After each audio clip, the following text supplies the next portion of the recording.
Lundi, c'était les Grammy Awards. Est-ce que vous avez vu la tête de notre pauvre petit Batfleck chéri? On aurait dit qu'il venait tout juste de comprendre qu'il n'allait plus être Batman, ou qu'il venait d'apprendre que c'est George Clooney qui allait reprendre le rôle pour le DCU. En tout cas, je sais pas.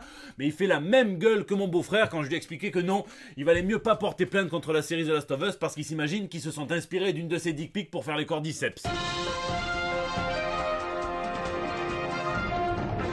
Ici votre fidèle commis des comics, vous êtes dans l'émission qui fait le tour de l'actu de l'industrie du comic book et de tous ses dérivés, c'est le 385e JT Comics et pour pas changer, Dave Bautista est complètement vert. L'acteur se lamente, il dit est-ce que je ne suis pas assez beau pour jouer dans une comédie romantique? Mais si, TBG Dave, et surtout t'arrives à avoir la coiffure de Norman Osborn tout en étant chauve, et donc pour Love Actually 2, j'en sais rien, mais en attendant il y a Christopher Nolan qui te veut pour incarner les tranchées dans son prochain film sur la guerre de 14-18. Il est temps pour nous de livrer la bataille des news de la semaine. Formidable flop. Mauvaise nouvelle pour le film Ant-Man 3 Quantumania qui sort la semaine prochaine dans les salles de cinéma, qui vient poser les toutes premières pierres de la nouvelle phase 5 de l'univers cinématographique Marvel et qui vient mettre à mal tous les personnages introduits dans la phase 4 plus légère. Là, c'est fini la récré, on a voyagé, on a été chasser des Pokémon en Chine, on a été manger à l'hippopotamus en Égypte, on a passé quelques vacances en famille en Russie, on a eu droit à Sylvain Mirouf qui nous faisait des tours de magie en mode sitcom, on a eu droit à 3 Spider-Man et un enterrement, à un Noël à New York, à un Noël dans l'espace, on a bien twerké au bureau, on a volé les bijoux de famille, on a même sorti le bâton d'aveugle, il y a même le fils de Hulk qui est passé nous dire un petit bonjour, alors qu'il était en chemin vers une fête costumée sur le thème de viens avec un look complètement ridicule, et donc c'est plutôt cool, mais là tout ça c'est fini avec Kang, le prochain grand antagoniste, le remplaçant de Thanos en mieux apparemment. C'est un personnage puissant dans les comics que les lecteurs connaissent bien, c'est un personnage que le scénariste d'Ant-Man 3 voulait introduire en mettant en avant à la fois son humanité et sa vulnérabilité. On nous le présente comme le Napoléon en exil, comme le Jules César qui galère en Gaule, contrairement à moi quand j'entends parler du prochain projet de série Amazon dont on va reparler très très vite dans ce JT, ou encore Staline piégé en Sibérie, que des gros égos, donc on va voir comment ça va se goupiller, mais le scénariste nous dit qu'ils veulent mettre l'accent sur sa solitude. C'est un homme seul, alors est-ce qu'il va passer des coups de fil à Noël à Thérèse pour lui dire des mots aussi doux que veineux? On verra. Ce qui est sûr en revanche, c'est que Marvel compte utiliser son petit clown du MCU, la fourmi sur laquelle personne n'aurait misé. On s'est même beaucoup moqué de Paul Rudd à l'époque où il a eu ce rôle parce qu'il était plus connu pour des comédies romantiques. Et là, il compte en faire un prisonnier d'un film Avengers, mais en solo. C'est plutôt logique car si on réfléchit, Ant-Man, ça doit être le criminel en quête de rédemption permanente, l'homme ordinaire qui se retrouve toujours submergé par des situations complètement dingues. Malgré tout, les projections, les estimations au box-office pour ce film ne sont pas spécialement à la hauteur des attentes puisqu'il démarrait moins bien que Thor 4 et je ne sais pas du tout quoi faire de cette info. Selon les spécialistes, pour le premier week-end d'exploitation aux États-Unis, le film ferait entre 96 et 131 millions de dollars, ce qui est loin de laisser la fourmi fort dépourvue puisque c'est déjà plus que les deux premiers opus, mais c'est moins bien qu'un Black Panther ou qu'un Thor 4. Ouais. Donc essayons d'expliquer ça dans les commentaires. Est-ce que les gens en ont vraiment marre des super-héros? Est-ce que Ant-Man n'est vraiment pas assez populaire? Ou bien est-ce que les projections se trompent et est-ce que Marvel va danser et chanter face au succès du film sur la petite fourmi? Gunn dans ta face. Une semaine après avoir annoncé les 10 premiers projets de son futur DCU, James Gunn et son associé Peter Safran sont loin de faire l'unanimité, même dans leur propre rang. Ils ont énervé quelques personnes à la Warner à coups de petites déclarations distillées par-ci par-là. Déjà, ils ont parlé du ras-le-bol des films super-héroïques. James Gunn considère que c'est vrai, mais que c'est parce qu'on nous sert un petit peu toujours la même chose, à savoir les gentils contre les méchants, un gros truc dans le ciel et les gentils qui finissent par l'emporter. Pas les méchants, désolé, je me suis cru dans le monde réel. Sa solution, c'est de faire des histoires plus complexes moralement. Alors c'est marrant, ils parlent comme des mecs chelous, bourrés un apéro, 17 ans, 364 jours, t'as pas le droit, 17 ans, 365 jours, t'as le droit, enfin bref. Quoi qu'il en soit, il tient à proposer une liberté créative maximale à tous ceux qui vont être impliqués dans cet univers. Il assure que ça ne sera pas le Gunverse, même si on reconnaît quand même la patte du scénariste qui nous a livré les Gardiens de la Galaxie ou la Suicide Squad dans le choix des personnages et dans le choix des licences à adapter. Il déclare qu'il faut laisser la créativité de chaque créateur scénariste s'exprimer sur les projets, notamment peut-être James Mangold qui va réaliser le film Swamp Thing. Il a même commencé à poutrer Marvel Studios en disant « J'ai appris appris ça chez Marvel Studios, que c'était pas forcément sympa quand tous les projets se ressemblaient. Vous savez, la recette Marvel Studios pour les films, c'est la même que le gâteau yaourt, hein, c'est toujours les mêmes ingrédients, et puis tu varies un petit peu, des pépites de chocolat par-ci, un petit peu de sucre glace par-dessus pour un autre, enfin. Mais ça, à la limite, qui commence à taper sur le concurrent alors qu'il va y sortir un film bientôt, ça les dérange pas trop, hein, non, là où c'est emmerdant, c'est quand ils commencent à rentrer directement dans le lard de la Warner en expliquant que l'histoire de DC au cinéma est complètement merdique, hein, et qu'ils ont distribué les propriétés intellectuelles à qui le voulait à la volée, en veux-tu, en voilà, et que ça a créé plein d'univers morcelés,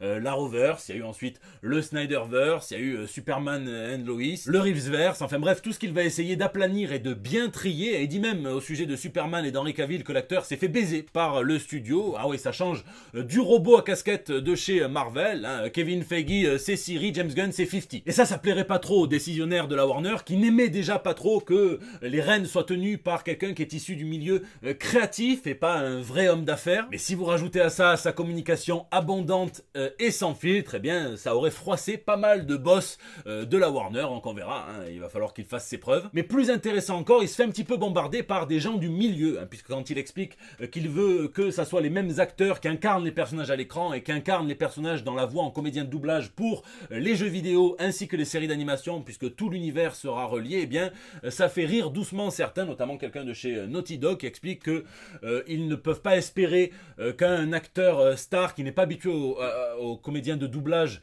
fasse les 600 répliques qu'il faut faire pour n'en garder que 20 écrémées à la fin dans le jeu vidéo, et que c'est un vrai boulot et qu'il a vu que Mark Hamill entre autres pour réussir à faire la conversion, et que ça va être énorme au niveau du budget, ça va être un trou. Bon, là où le pari est réussi, c'est qu'en venant s'inspirer des comics et en mettant l'accent sur les comics dont il s'inspire, eh bien, James Gunn a rendu les gens curieux, et le résultat, c'est par exemple que le Supergirl World of Tomorrow de Bilquis Evely et de Tom King est épuisé. Pareil pour le Batman et le Superman All-Star de Grant Morrison et de Frank Whiteley. Et puis alors, avec ce genre d'opération, il y a toujours une petite maladie nosocomiale, c'est la spéculation, puisque par exemple, la première apparition de Damian Wayne se monnaie maintenant à 500 balles sur eBay. Pareil pour le premier tome, premier volume de The Authority. J'espère que tout le monde va se jeter sur les Swamp Thing d'Alan Moore, et je conseille à tous ceux qui voudraient déjà se faire une collection de comics VO sur Lobo de les sécuriser avant qu'il y ait une quelconque annonce momoesque. En attendant, c'est cool, lisez la source, l'inspiration.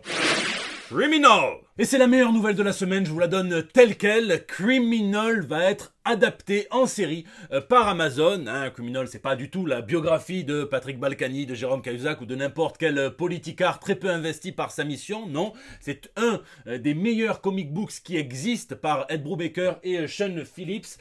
Ça raconte l'histoire reliée de gens qui sont dans le monde criminel. C'est des arcs narratifs qui sont chacun contenus, mais vu que c'est un même univers, il y a forcément des passerelles, hein, ça sort chez Delcourt et c'est adapté en français par le bon Alex Nikolavitch, donc jetez-vous-y dessus, il y a des intégrales qui sortent en plus en ce moment. Ce qui est intéressant, c'est que Ed Brubaker, qui s'est déjà aventuré dans l'écriture télé, va être le scénariste et le producteur exécutif de la série. Donc on peut espérer une expérience à la The Boys, hein, au moins dans l'amour du matériau source, quelle que soit la façon dont il sera adapté. Ah, moi je suis en quintuple demi-molle, hein. Je sais que je reçois beaucoup de messages de gens qui me disent qu'ils se sont mis à Criminal après ce qu'on pourrait appeler mon petit bourrage de crâne, tant qu'on n'est pas entre nécrophiles. Eh bien, ne me croyez pas sur parole, lisez du Brubaker, que ce soit Criminal, Reckless ou le reste.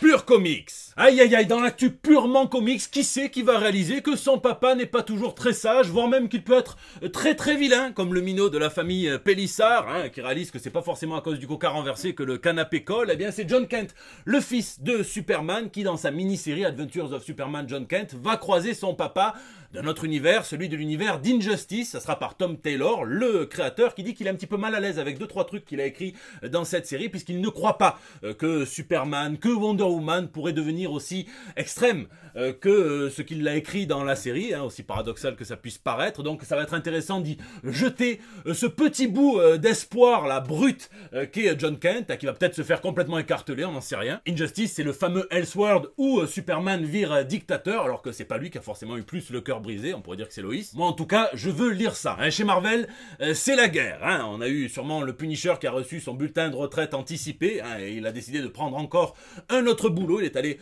sur Ninjob, l'application pour les ninjas consciencieux, et il a pris la tête de la main, et forcément ça ne plaît pas à Daredevil, hein, qui paradoxalement arrive encore à y voir rouge, et donc ça va être la guerre totale entre les deux. Puis en parlant de guerre, un qui est en train de prendre l'avantage sur le gros ego élastique de Mister Fantastic, c'est Fatalis, hein, puisque les 4 Fantastiques, je vous dis pas quoi, mais ils ont fait une énorme connerie qui va les ostraciser complètement dans la communauté super-héroïque, et surtout l'amour du public n'est plus là, hein. Et bien le seul à pouvoir être leur espoir de rédemption, c'est Fatalis, qui va forcément se régaler. Et puis c'est très triste, mais le scénariste H. Anderson a déclaré qu'il ne bosserait plus pour Marvel pour écrire autre chose que le vilain du moment qui essaye de venir conquérir le monde, hein, puisqu'on a eu les dessous de l'annulation de sa série, hein, Luke Cage City on Fire, hein, et Marvel a fait ce qu'on appelle un double combo, hein, tout gastro, hein, ils se sont chiés dessus, ils ont décidé de retirer la série 2 semaines avant la publication parce que c'était un petit peu trop politisé comme sujet. Le pitch de base, c'était que la maman de George Floyd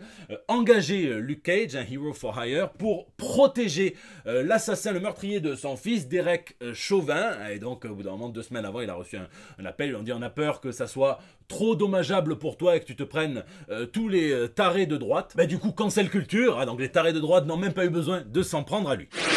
Lisez, hein, et cette semaine j'ai enfin rendu ma 2e grosse traduction dont je vous parlerai tout bientôt. Donc je me suis fait le petit Legion of X 6, hein, et j'ai adoré les relations entre Magneto et David Haller, donc le fils de Charles Xavier, qui est un formidable avocat pour son rêve, pour les enfants, hein, qu'il appelle tous ces mutants, mais qui est finalement une figure paternelle assez pitoyable au final. Donc ça, je me suis bien régalé. Je veux lire absolument le Paria, hein, de Tony Emerio et de Monsieur Buzzelin, hein, que j'ai récupéré ce week-end. Il me tarde d'ailleurs, j'ai eu l'honneur d'en signer la préface. C'est chez Comics Initiative. Donc je me prépare tout ça. Un petit projet avec l'éditeur Black River aussi qui est en train d'arriver. Donc je lis quelques trucs. Ils ont du Ennis en plus, c'est bien. Donc je vous laisse me dire ce que vous lisez ou geekez dans les commentaires, puisque c'est la fin de ce JT Comics. J'espère qu'il vous a plu. Merci d'être toujours aussi nombreux à le regarder, à laisser vos pouces bleus, à partager sur Facebook, à tweeter, à retweeter, à m'incorporer dans vos stories Instagram. Je vois tout et ça me fait chaud au cœur. N'hésitez pas à réagir dans les commentaires sur YouTube ou bien sur les réseaux sociaux aussi. C'est là que vous me laissez vos petits messages pour El Bando del Pueblo. J'essaie de